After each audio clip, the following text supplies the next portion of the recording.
నమస్తే, welcome to Sunday special debate. Tirumala నుంచి భూమన కరుణాకర్ రెడ్డి బహిష్కరణ, అంతేకాదు కొండపైన తండ్రి, కొండ కింద కొడుకు అభినయ్ రెడ్డి అరాచకాలు. మొన్న మహిళలు, ఈరోజు స్వామీజీలు ఇద్దరు కలిసి భూమన కరుణాకర్ రెడ్డి కుటుంబాన్ని బహిష్కరించాలని చెప్పి కోరుతున్నారు.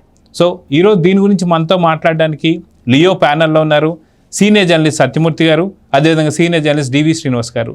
సార్ నమస్తే. నమస్కారం అండి. సార్ నమస్తే. నమస్తే. సో సత్యమూర్తి గారు, భూమన కరుణాకర్ రెడ్డి అండ్ వారి ఫ్యామిలీ ఏదైతే ఉందో చేస్తున్నటువంటి అరాచకాలు, వీటన్నిటికీ సంబంధించి ఇప్పుడు స్వామీజీలు కావచ్చు, మొన్న మహిళలు కావచ్చు, ఖచ్చితంగా బహిష్కరించాల్సిందని చెప్పి కోరుతున్నారు. వాస్తవానికి బహిష్కరణని ఎలా చూడాలి, మొత్తానికి బహిష్కరణ దేని గురించి అంటే ఏం చెప్తారు? భూమన కరుణాకర్ రెడ్డికి ఆయన కొడుక్కి దుస్థితి వస్తే చింతించేవాడు ఎవ్వడికి లేడు ఇక్కడ. వీళ్ళిద్దరూ కలిసి పవిత్ర పుణ్యక్షేత్రమైన తిరుపతికి చెడ్డ పేరు తీసుకొస్తున్నారు. వాళ్ళకి చెడ్డ పేరు కాక మంచి పేరు ఎట్లుంటుంది? వెంకటేశ్వర స్వామికి పెట్టే నైవేద్యంలో ఆ నెయ్యిలో కల్తీ చేసిన వాళ్ళకి ఏముంటుంది? వాళ్ళకి ఇంకా ఉచ్చం నీచం అనేది ఉండదు కదా. అది ఒక పెద్ద పిలిగ్రిమ్ సెంటర్ కాబట్టి గంజాయి అమ్ముకోవడానికి చాలా ఈజీగా ఉంటుంది, చాలా సులభంగా ఉంటుంది కదా. ఫ్లోటింగ్ ఎక్కువ ఉంటుంది కదా, భక్తులు వచ్చిపోతుంటారు కదా. అందుకని దాన్ని ఒక గంజాయి కేంద్రంగా మార్చి కూర్చున్నారు అక్కడ. మీకు జగన్మోహన్ రెడ్డి ముఖ్యమంత్రిగా ఉన్న కాలంలో అడిగే నాథుడు లేడు. తిరుపతిలో ఈ విధంగా అసాంఘిక కార్యకలాపాలు పెరిగిపోయినాయి అని ఎవరో మీలాంటి వాడో నాలాంటి వాడో చెబితే వెంటనే వాళ్ళ మీద కేసులు పెడతారు. పోలీసులు ఇంటికి వచ్చేస్తారు, ఇంటికి వచ్చేసి ఎత్తుకుపోతారు. ఎక్కడికి ఎత్తుకుపోతారో తెలియదు, ఏం చేస్తారో తెలియదు. కేసు ఉండదు, ఏముండదు. వారం 10 రోజుల తర్వాత బయటకు తీసుకొచ్చి వదులుతారు. ఇటువంటి అంటే పెద్ద మాఫియాకి అనుగుణంగా పోలీసు వ్యవస్థ కూడా పనిచేసిన అసలు దౌర్భాగ్యకరమైన రోజులు మనం జగన్మోహన్ రెడ్డి టైంలో చూసాం. ఇప్పుడు పోలీసులు ఎక్కడికక్కడ కట్టడి చేస్తూ ఉన్నారు. అందుకని ఈ గంజాయి అంతా ఒక్కొక్కటి బయటపడుతున్నది. ఎక్కడైనా గంజాయి కట్టలు బయటపడంగానే మీరు వైసీపీ వాళ్ళు చూడండి, గగ్గోలు పెడతారు.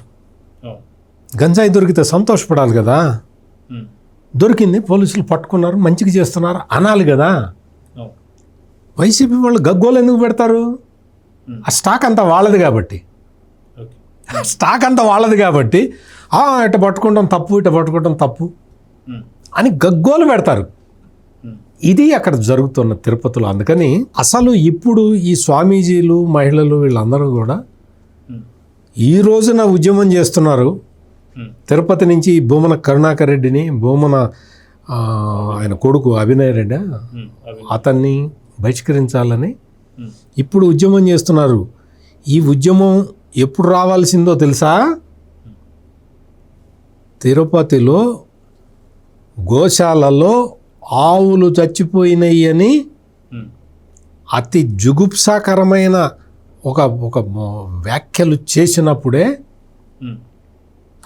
ఈ దుర్మార్గపు వ్యాఖ్యలు చేస్తున్న వీళ్ళని సమాజం బహిష్కరించాలి. ఇంకెప్పటికి లేట్ అయింది. అందుకని కంప్లీట్గా తిరుపతిలో మహిళలు చేస్తున్న ఈ ఉద్యమానికి మనందరం కూడా సపోర్ట్ చేయాల్సిన అవసరం ఉంది. సో డివిఎస్ గారు, మనం చూసుకుంటే కొండపైన తండ్రి భూమన కరుణాకర్ రెడ్డి, కొండ కింద అభినయ్ రెడ్డి, వీరిద్దరూ చేస్తున్నటువంటి ఒక పనులు ఏవైతే ఉన్నాయో ఇది డబ్బు కోసమే కాదు అని చెప్పేసి గతంలో చంద్రబాబు నాయుడు గారు కూడా ఒక మాట అన్నారు. ఏదైతే తిరుమల నెయ్యి సంబంధించి డబ్బు కోసం చేసింది కాదు, ఇది పవిత్రతను దెబ్బతీస్తానికి అని చెప్పేసి అన్నారు. అయితే ఇప్పుడు కొండ కింద సంబంధించి చూస్తే గంజాయి కావచ్చు, దీనిపైన మహిళల ఉద్యమాలు కావచ్చు మనం చూస్తూ వస్తున్నాం.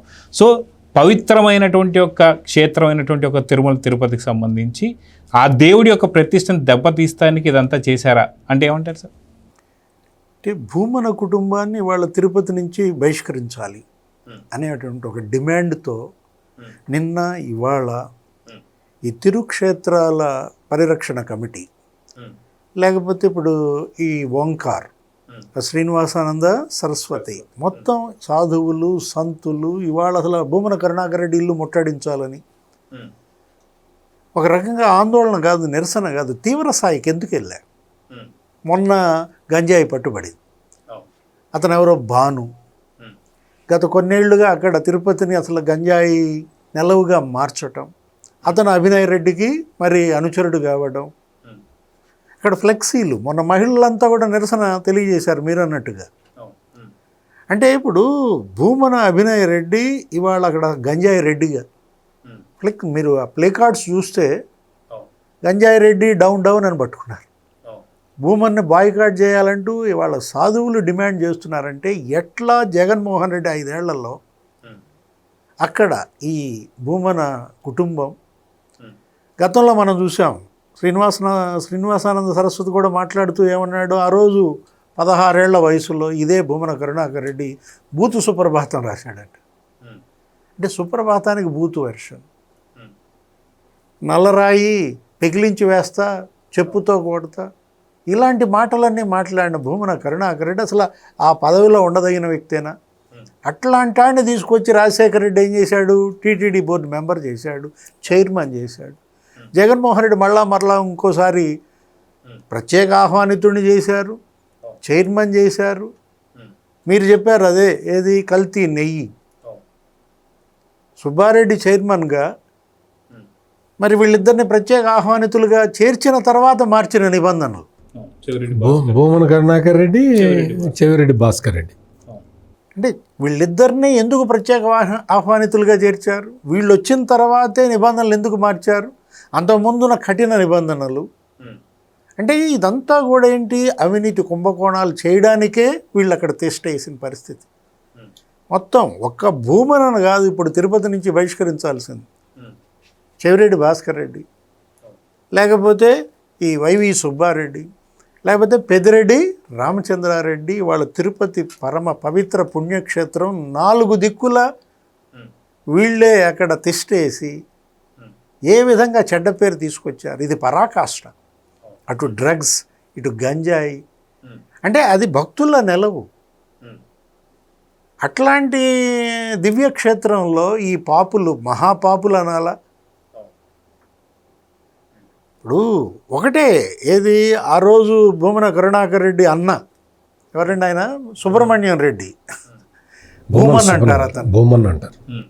ఆయన అయితే అసలు లే అనే పత్రికలో, విప్లవం వర్ధిల్లాలనే పత్రికలో హిందూ దేవతలను ఉద్దేశించి, పర్టికులర్గా వెంకటేశ్వర స్వామి గురించి అసలు అది ఏంటి, అసలు మరీ నీచంగా ఆ గుడిపై ఉన్నటువంటి ఆ విగ్రహాలను కూడా, గాలి గోపురంపై ఉన్నటువంటి విగ్రహాలలో కూడా వీళ్ళు దాన్ని చూశారంటే, అతను తీసుకొచ్చి జగన్మోహన్ రెడ్డి ఏం చేశాడు, శ్వేత డైరెక్టర్గా పెట్టాడు. ఆ ఎంప్లాయీస్కి ఆయనతో శిక్షణ ఇప్పించాలని, ట్రైనింగ్ అకాడమీకి సంబంధించి. అంటే ఇక వాళ్ళ వదిన ఇచ్చి డబ్బులు కూడా పే చేశారు, భారీ ఎత్తున డబ్బులు పే చేశారు, దోచిపెట్టారు. ఏది, స్వామివారి సొమ్ము, భక్తులు ఇచ్చినటువంటి సొమ్ము. ఎందుకు అసలు ఆ పరకామణి కేసు, ఇప్పుడు ఎక్కడున్నాడు రవికుమార్, క్షేమంగా ఉన్నాడా? ఆ రవికుమార్ ఆస్తులన్నీ మరి వీళ్ళు రాంచుకోవటం, 150 కోట్లు విలువైనటువంటి ఆస్తులు అటు తమిళనాడులో, ఇటు తిరుపతిలో, ఇటు హైదరాబాద్లో, బెంగళూరులో 13 కోట్లు మరి టీటీడీకి ఇప్పించాం, పెద్ద ఘనకార్యం చేశామని చెప్పి ఆయనకి శాలువా కప్పి సన్మానించారు. దొంగని దాతని చేశారు. 100 కోట్లు వీళ్ళు కొట్టేసి 13 కోట్లు వెంకటేశ్వర స్వామికి వాటా ఇచ్చారు. అదే కాదు, చిన్న చోరీ అని కూడా అన్నాడు జగన్మోహన్ రెడ్డి, చాలా చిన్న చోరీ. ఇప్పుడు ఇది కూడా అదే అంటాడు, ఏంటి గంజాయి అమ్మితే తప్ప అంటాడు. అన్నాడు ఆల్రెడీ, తెనాలి అయితే నగర్లో అన్నాడు కదా, గంజాయి అమ్మితే తప్పే ఉందండి అన్నాడు. గంజాయి మాఫియా అక్కడ ఒక కుర్రాళ్ళు ఏదో 4 ఉంటే ఆ 4 అక్కడ పోలీసులు కౌన్సిలింగ్ చేసి ఏదో నడిపించారు రోడ్ల మీద. చంద్రబాబు నిన్ను కూడా ఈ విధంగా నడి రోడ్డు మీద కొడితే అంటాడు. అంటే జగన్ హయాంలో ఏ విధంగా ఆంధ్రప్రదేశ్ డ్రగ్స్, గంజాయి ఆంధ్రప్రదేశ్గా మారింది. ఇప్పుడు ఈ ప్రభుత్వం వచ్చిన తర్వాత మొత్తం రూట్ అవుట్ చేశారు. ఇప్పుడు ఆకే రవికృష్ణ, ఈగిల్, ఇప్పుడు తిరుపతి వాలిందా లేదా? వాలింది కాబట్టి పట్టుకున్నారు. అందుకే భూమన కరుణాకర్ రెడ్డికి కొంచెం వణుకు పుట్టింది. 20 కోట్ల విలువైన గంజాయి తగలబెట్టారట. పోలీసులు వచ్చిన తర్వాత అంటే నెలకి 20 కోట్లు కొట్టి గంజాయి మీద ఇతనికి ముడుపులు వచ్చాయని చెప్పి ఆ ప్లే కార్డ్స్లోనే పెట్టినటువంటి రాసినటువంటి అంశాలు. మొన్న మహిళలు, ఇవాళ సాధువులు. అంటే భూమన కరుణాకర్ రెడ్డి ఇవాళ ఆయన కొడుకు ఒక చీడగా పీడగా తిరుమల తిరుపతికి, అతన్నే మున్సిపాలిటీ ఏంటండి వైస్ చైర్మన్ చేశాడు. ఎక్కడ దాకా వచ్చింది అసలు టీడీఆర్ బాండ్స్ కుంభకోణం? ఆ రోజు ఆనం వెంకటరమణారెడ్డి అండి ప్రెస్ మీట్ పెట్టి ఏమని చెప్పాడు, ఒక తిరుపతిలోనే 4052 కోట్లు అంట టీడీఆర్ బాండ్ల కుంభకోణం. దాంట్లో ఐఏఎస్ శ్రీలక్ష్మి గారిని కూడా చాలా అనరాని మాటలు కూడా అన్నారు భూమన కరుణాకర్ రెడ్డి ఆ రోజు. ఎందుకని ఈ లిస్ట్ అంతా ఆమె ఇచ్చిందనే? అదే శ్రీలక్ష్మి జగన్మోహన్ రెడ్డికి ఇక తోబుట్టువే కదా. జగన్మోహన్ రెడ్డి కోసం ఆమె అసలు జైలుకు కూడా వెళ్ళింది. తోబుట్టు అంటే మళ్ళీ అపార్థం చేసుకోమాకండి, అవినీతిలో. అసలైన తోబుట్టు గురించి మాట్లాడకూడదు లేదు, షర్మిల గారు అసలు ఒప్పుకోడిన.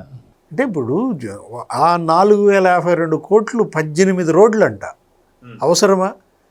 ఆ 18 రోడ్ల విస్తరణ పేరుతో దగ్గర ఒక 1300 బాండ్స్ అంట.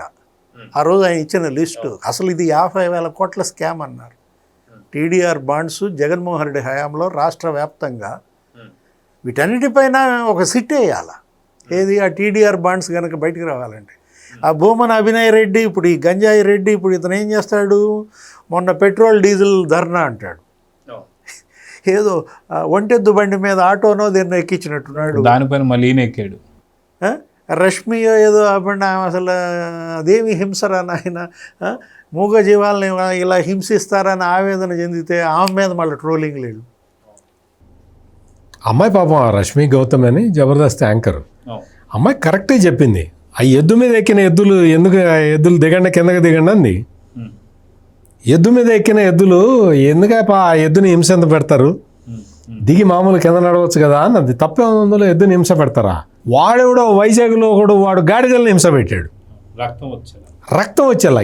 ఏంది ఇది అంత గోల దరిద్రం ఈ రాష్ట్రానికి? ఎందుకు ఈ దరిద్రం అంతా? నిన్న మళ్ళా ఇంకో ధర్నా అని చెప్పి పెట్రోల్ డీజిల్ ఈ భూమన అభినయ్ రెడ్డి అదేదో అక్కడ ఏది యువగళం పాదయాత్రలో లోకేష్ ఏదో ఛాలెంజ్ చేశాడని చెప్పి అక్కడ పోయి ఇతను ఛాలెంజ్ చేస్తాడు.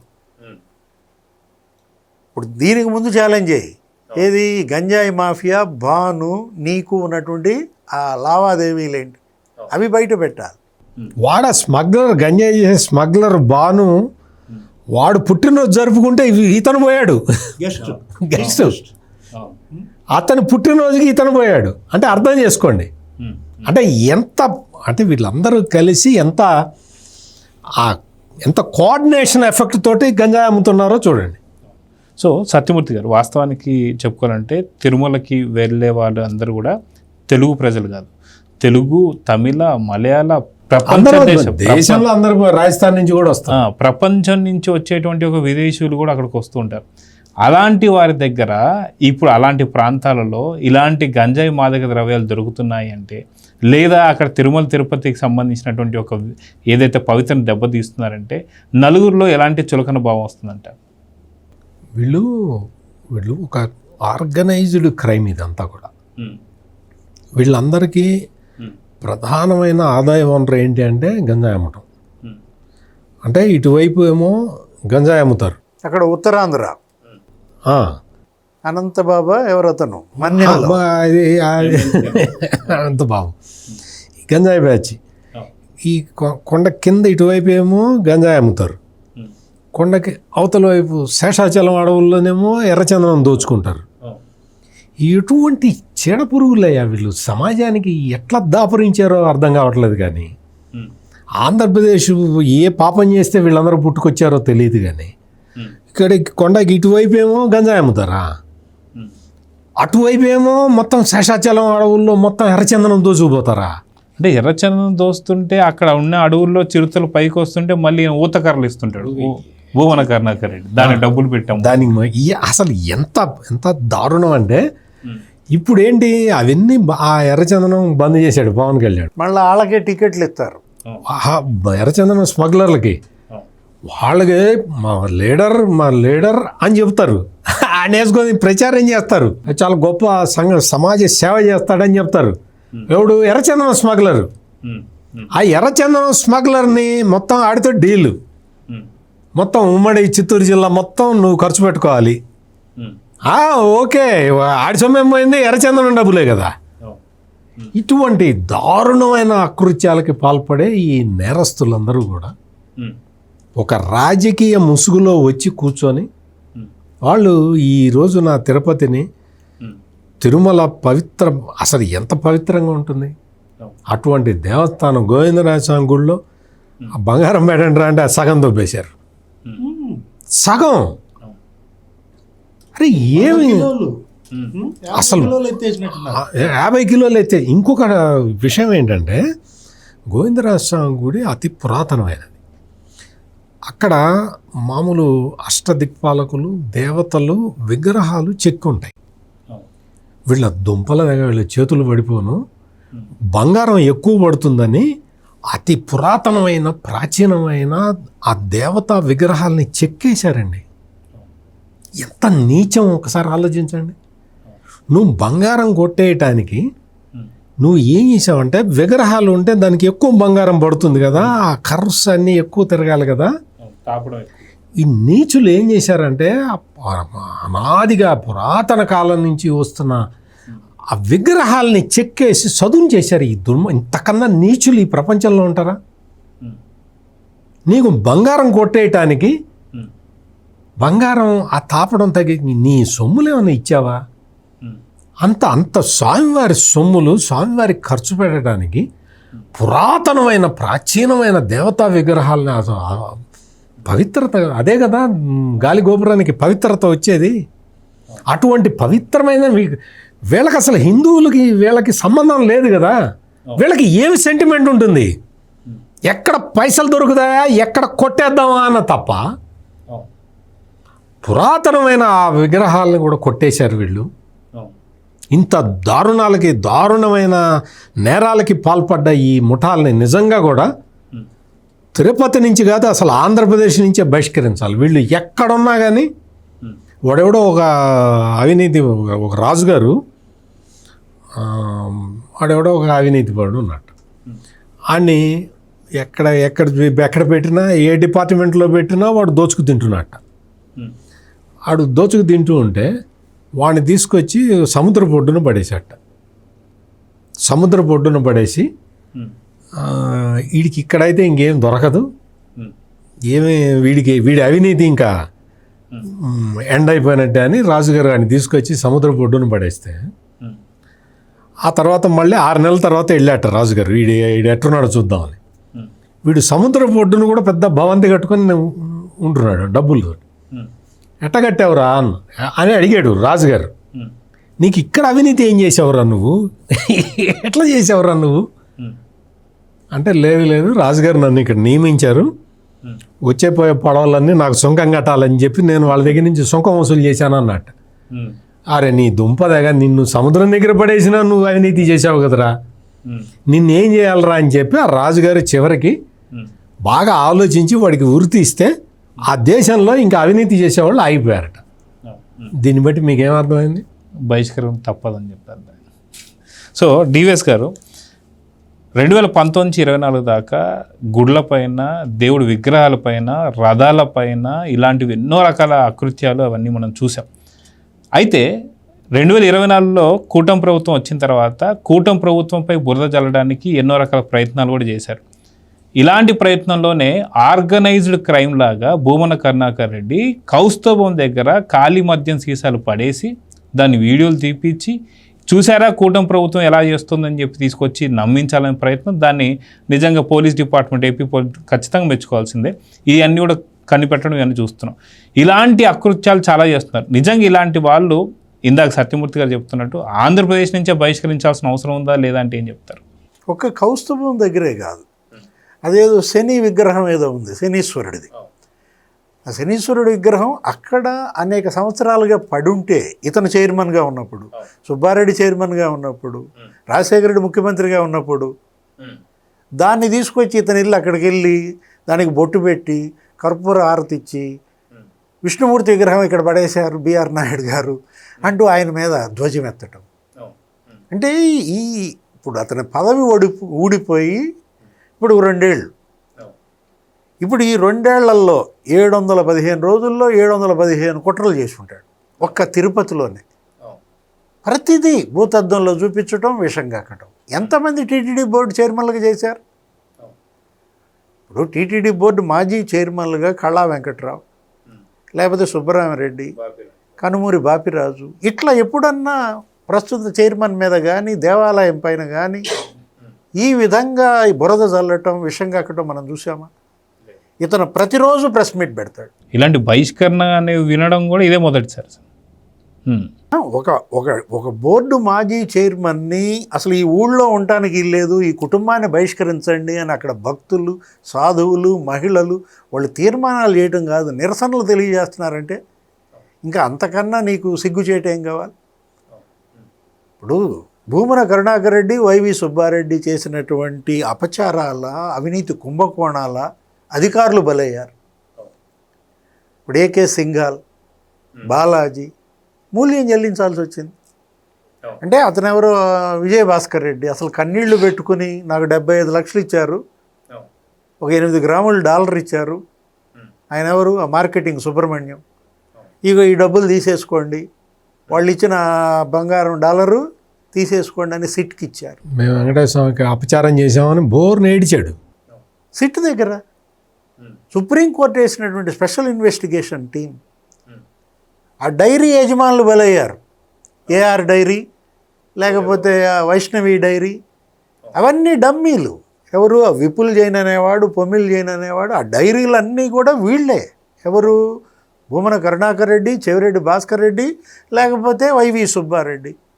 వాళ్ళని అడ్డం పెట్టుకుని 250 కోట్లు ఒట్టి నెయ్యిలోనే ఎత్తారంటే ఏ విధంగా జగన్మోహన్ రెడ్డి అతను ముఖ్యమంత్రి అయిన 20 రోజులకే సుబ్బారెడ్డిని తీసుకుపోయి అక్కడ చైర్మన్గా పెట్టడం, వెంటనే మళ్ళా 20 రోజుల్లోనే వీళ్ళిద్దరిని ప్రత్యేక ఆహ్వానితులుగా పంపడం, నిబంధనలు సడలించడం, ఒక్క ఇంజనీరింగ్ కుంభకోణం మొదలు పెట్టడం. నెయ్యి కుంభకోణమే కాదు, ప్రతి దాంట్లో కుంభకోణమే. పర్చేజ్, ఆల్ పర్చేజెస్, జీడిపప్పు, శనగపిండి, బియ్యం, మొత్తం అంతా యాలకులు. అంటే ఇప్పుడు ప్రతి సంవత్సరం తిరుమల తిరుపతి దేవస్థానంలో అంట 800 కోట్లు అంట బడ్జెట్ సుమారుగా ఈ పర్చేజింగ్కి. 5/8 4,000 కోట్లు కేవలం సరుకుల కొనుగోళ్లలోనే అవకతవకలు, అవినీతి కుంభకోణాలు. మీడియాలో కథనాలు. ఇప్పుడు ఇవాళ భక్తులు అప్పటి ప్రసాదాలకి ఇప్పుడు ప్రసాదాలకి బేరీ చేసుకుంటున్నారు.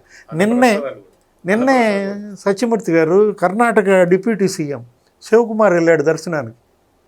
బ్రహ్మాండంగా పొగిడాడు. తిరుపతిలో వసతులు ఎంత చక్కగా ఉన్నాయి, ఎంత క్వాలిటీ ఇది ఇస్తున్నారు, ప్రసాదం ఎంత బాగుంది, లేకపోతే భోజనం ఎంత బాగుంది. ఆయన అసలు అంబటి రాంబాబు కూడా పొగిడినట్టున్నాడు కదా. అంటే అటు భూమన కరుణాకర్ రెడ్డి, సుబ్బారెడ్డి హయాంలో ఎలా ఉంది తిరుపతి, ఇప్పుడు ఎలా ఉంది? దీనికి ఒకటే ఇక పరిష్కారం ఏంటి? ఈ మొత్తం ఈ 4 కుటుంబాలని వెలివేయాలి. ఏది? ఒక తిరుపతి నుంచి కాదు, సత్యమూర్తి గారు చెప్పినట్టు ఆంధ్రప్రదేశ్ నుంచే బహిష్కరించాలి. అటు పెద్దిరెడ్డి రామచంద్రారెడ్డి, లేకపోతే చెవిరెడ్డి భాస్కర్ రెడ్డి, సుబ్బారెడ్డి, భూమన కరుణాకర్ రెడ్డి.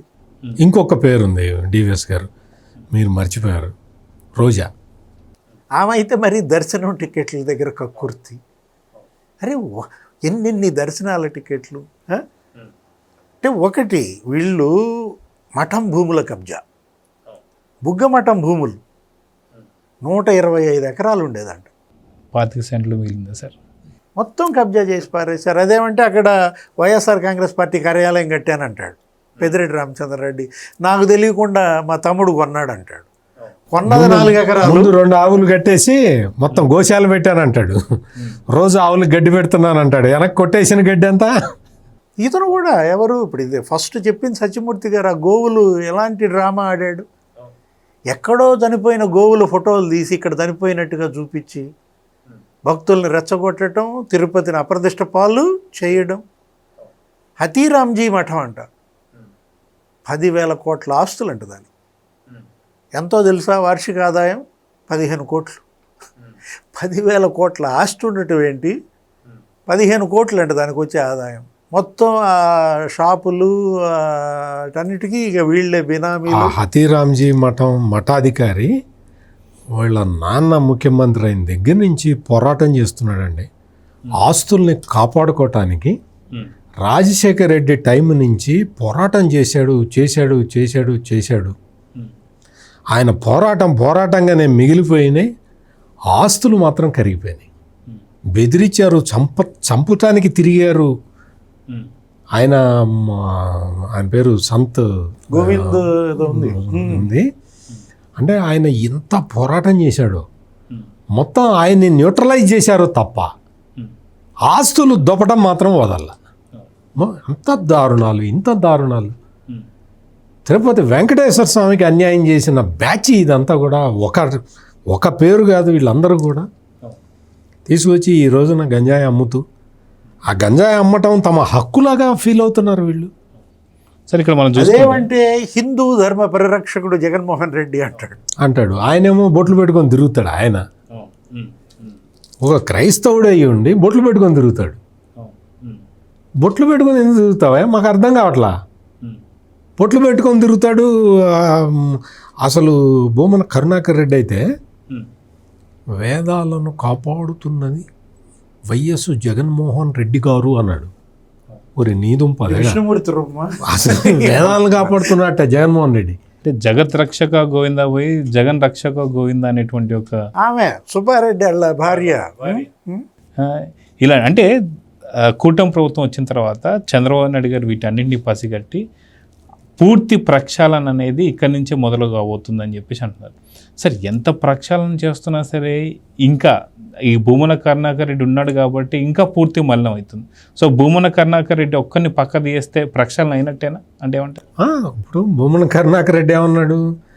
నాకు 1,00,000 కళ్ళు ఉన్నాయి అక్కడ అన్నాడు. అంటే నా మనుషులు 50,000 మంది ఉన్నారని చెప్పాడు. 1,00,000 కళ్ళని తీసేయటం కన్నా ఒక బ్రెయిన్ని తీసేయటం బెటర్ కదా. ఎన్ని కళ్ళని తీసేస్తే 1,00,000 కళ్ళు ఎక్కడ దొరుకుతాయి? బ్రెయిన్ తీసేస్తే చచ్చిపడిపోతుంది. అందుకనే ఇప్పుడు అక్కడ మహిళలు, స్వామీజీలు ఉద్యమం చేస్తున్నది ఎందుకు అంటే క్రిమినల్ బ్రెయిన్, ఈ మాస్టర్ మైండ్, ఎగ్జాక్ట్లీ ఈ మాస్టర్ మైండ్ని ఇక్కడి నుంచి పంపించండి, తిరుమల ప్రశాంతంగా ఉంటుంది అనేది అడుగుతూ ఉన్నారు. ఇదే demand. It is a popular demand.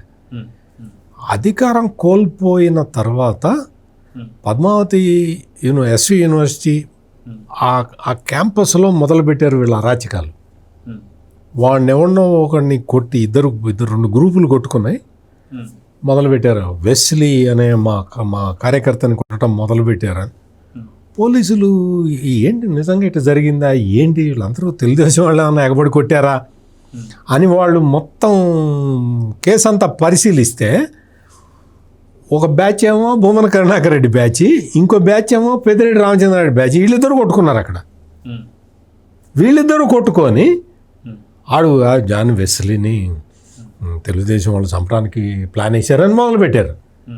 తీరా చూస్తే ఇది గోల. అంటే ఈ ముఠాలు తగాదాలు ఆడుకుంటూ తిరుపతిలో, తిరుమలలో మొత్తం అంటే శాంతి భద్రతలకి విఘాతం కలిగించాలన్న స్కెచ్ చేసుకుంటూ తిరుగుతూ ఉన్నారు. ఇంకా ఈ ప్రభుత్వం ఉపేక్షించడానికి వీల్లేదు. ఈ క్రిమినల్ గ్యాంగుల్ని కట్టడి చేయాలి. మీకు పాపం పుణ్యం చూడకుండా మీరు ఉత్తరప్రదేశ్లో యోగి ఆదిత్యనాథ్ ఎట్లా చేశాడో మీరు అట్లా చేయాలండి. నేను ఈ సలహా ఇస్తున్నందుకు నేనేమి సిగ్గుపట్టలేదు. మీరు ఈ సలహా పాటించడానికి కూడా మీరేమి సిగ్గుపడక్కర్లేదు. ఎందుకంటే ఉత్తరప్రదేశ్లో జరిగింది, ఉత్తరప్రదేశ్ కంట్రోల్ అయింది. ఆ తర్వాత ఇప్పుడు వెస్ట్ బెంగాల్లో జరుగుతున్నది. వెస్ట్ బెంగాల్లో కంట్రోల్ అయిపోయింది, 3 రోజుల్లో కంట్రోల్ అయిపోయింది. తిరుపతిలో ఎందుకు కంట్రోల్ కాదు? ఎందుకు కంట్రోల్ కాదు? మీరు యోగి ఆదిత్యనాథ్ ట్రీట్మెంట్, పవన్ కళ్యాణ్ స్పష్టంగా చెప్పాడు యోగి ఆదిత్యనాథ్ ట్రీట్మెంట్ కావాల్సిందే అని. ఖచ్చితంగా యోగి ఆదిత్యనాథ్ ట్రీట్మెంట్ ఇవ్వాల్సిందే, తిరుమల పవిత్రతని కాపాడాల్సిందే. సో టీవీఎస్ గారు, వాస్తవానికి ఆధారాలతో సహా భూమన కరుణాకర్ రెడ్డి గారి యొక్క కుమార్తె వివాహం ఏ పద్ధతిలో జరిగిందని మనందరికీ తెలిసిందే. ఇంత పచ్చిగా దొరికిపోయిన తర్వాత కూడా లేదు లేదు బాలకృష్ణ గారు మా యొక్క అమ్మాయి గారి వివాహానికి వచ్చారు, మా హిందూ పద్ధతులను జరిగిందని చెప్పి మాట్లాడడం కావచ్చు. అదేవిధంగా ఒక క్రైస్తవులైనటువంటి వారిని తీసుకొచ్చి ఎందుకని రాజశేఖర రెడ్డి గారు అప్పట్లో 2004లోనే పెట్టారంటే ఖచ్చితంగా అప్పటి నుంచి ఒక ఆర్గనైజ్డ్ క్రైమ్ జరిగిందంటే ఏమంటారు? ఖచ్చితంగా తిరుమల పవిత్రత అప్పటి నుంచే దెబ్బ కొడుతున్నారంటే ఏమంటారు? ఇవాళ సాక్షిలో ఆయన ఒక ఆర్టికల్ రాశాడు, భూమన కరుణాకర్ రెడ్డి రాజారెడ్డి మా జాతిపిత అన్నట్టుగా. మహాత్మా గాంధీ ఇచ్చాడు గెటప్ దగ్గర ఎవరికి? రాజారెడ్డికి. అంటే రాజారెడ్డి భూమన కరుణాకర్ రెడ్డి బంధం ఏంటో ఇవాళ ఆయనే ఆ ఆర్టికల్ రూపంలో, ముషీరాబాద్ జైల్లో మేమిద్దరం కలిసి ఉన్నాం అంటే నరహంతక జాతిపిత ఆయన మహాత్మా గాంధీ కాదు, శాంతిపిత కాదు, శాంతిపిత కాదు, శాంతి దూత అసలే కాదు. ఇప్పుడు అతను రాసింది శాంతి దూత అని రాశాడు. అంటే ఇప్పుడు రాజారెడ్డి భూమన కరుణాకర్ రెడ్డి, రాజశేఖర్ రెడ్డి భూమన కరుణాకర్ రెడ్డి, జగన్మోహన్ రెడ్డి భూమన కరుణాకర్ రెడ్డి, 3 తరాలతో భూమన యొక్క బంధం మామూలు బంధం కాదనమాట. ఇదే ఈ అవినీతి బంధమా, ఈ అపచార బంధమా? జగన్మోహన్ రెడ్డి 5 ఏళ్లలో మొన్నెప్పుడు చూశాను, ముఖ్యమంత్రి గారు ఎక్కడో అసెంబ్లీలోనే ఎక్కడో పెద్ద లిస్టు చదివాడు, 2345 దేవాలయాల్లో అపచారాలు. ఎక్కడ? రామతీర్థం దగ్గర నుంచి అక్కడ రాముడి తల నరికేయటం, లేకపోతే ఇక్కడ సింహాచలం ఆయన ఎవరు, ఆయన అశోక్ గజపతిరాజు బ్రదర్ ఆనంద్ గజపతిరాజు ఎవరో కుమార్తె అని చెప్పి ఒక ఆమెను పట్టుకొచ్చారు, సంచయిత గజపతిరాజు. సంచయిత నేమని తీసుకొచ్చి అక్కడ అశోక్ గజపతిరాజునే అసలు కేసులు పెట్టి ఆయన జైలుకి పంపాలని చూశారు. చాలా అతిపెద్ద నిజాయితీపరుడు, భారతదేశం మొత్తంలో కల్లా అతిపెద్ద నిజాయితీపరుడు అయిన విజయసాయి రెడ్డి వచ్చి అశోక్ గజపతిరాజుని కరప్ట్ ఫెలో అంటాడు. విజయసాయి రెడ్డే కాదు, వెల్లంపల్లి శ్రీనివాస్ కూడా. వెల్లంపల్లి దేవాదాయ శాఖ మంత్రిగా వేణుగోపాల్ చెప్పులు కొట్టేసి అమ్ముకున్నవాడు వెళ్ళి దుర్గమ్మ గుడిలో అశోక్ గజపతిరాజుని పట్టుకొని చీటర్ అన్నాడు. కొన్ని 100 ఎకరాలు దారాదత్తం చేసినటువంటి ఒక అశోక్ గజపతిరాజుని 100 కాదు 13,000 ఎకరాలు, 1000 ఎకరాలు, వేలాది మంది విద్యార్థులకి విద్యాదానం, అన్నదానం. అసలు ఇందిరాగాంధీ ఆయన్ని ఎవరు పివిజి రాజును అసలు తల వంచింది ఆయన ముందు, ఆయన ఇచ్చినటువంటి దానాలకు ప్రధానమంత్రిగా. అట్లాంటి కుటుంబాన్ని ఎంత హింస పెట్టాడు జగన్మోహన్ రెడ్డి. ఒక సింహాచలమే కాదు, అన్నవరం, దుర్గమ్మ గుడి, బెజవాడ, వెండి సింహాలు ఎత్తుపోయారు. ఆంజనేయ స్వామి చెయ్యరకు కొడితే ఆ రోజు కొడాలి నాని ఏమన్నాడు? కొత్తది పెట్టుకున్నాను, కట్టే కొడితే ఏమైంది అంటాడు. ఆంజనేయ స్వామి నొప్పి కలిగిందా అన్నాడు, రక్తం వచ్చిందా అన్నట్టుగా. ఎక్కడున్నాడు ఇప్పుడు ఆ కొడాలి నాని? అరే అసలు పురోహితులను కొట్టారు, అర్చకులు. ఆయన ఏదో వైసీపీ వాడికి ఏదో అభిషేకం చేయలేదంట, ఇంకొకరికి ఎవరికో క్యూ లైన్లో ఉన్న ముందు ఆయనకి చేశాడంట. ఆ అర్చకులపై దాడి. ఆ ఓంకార క్షేత్రం అనేటువంటి దేవాలయంలో అయితే మరీ చర్నాకులతో కొట్టడం. అంటే అర్చకులు, పురోహితులు ఎన్ని దాష్టీకాలకు పాల్పడ్డారు. చివరికి అర్చకుడి భూమి కూడా కబ్జాలు, దేవాలయ భూములు కబ్జాలు. ఇప్పుడు మీరు చెప్పిన తిరుపతిలోనే అర్చకుడి భూమి, రేణుక పేరు, చెవిరెడ్డి భాస్కర్ రెడ్డి మొత్తం 30 కోట్లు విలువైన భూమి కబ్జా చేశాడని. అంటే వీళ్ళు ఎలాంటి వాళ్ళు, అసలు ఏంటి, అసలు ఎవరెవరిని బాయ్కాట్ చేయాలంటే చెప్తున్నా, కేవలం భూమన కరుణాకర్ రెడ్డిని ఒక్కడనే తిరుపతి నుంచి బాయ్కాట్ చేస్తే సరిపోద్దా? మొత్తం వైఎస్ఆర్ కాంగ్రెస్ పార్టీలో ఉన్నటువంటి ఇటువంటి వాళ్ళందరినీ కూడా రాష్ట్ర బహిష్కరణ చేయాలి.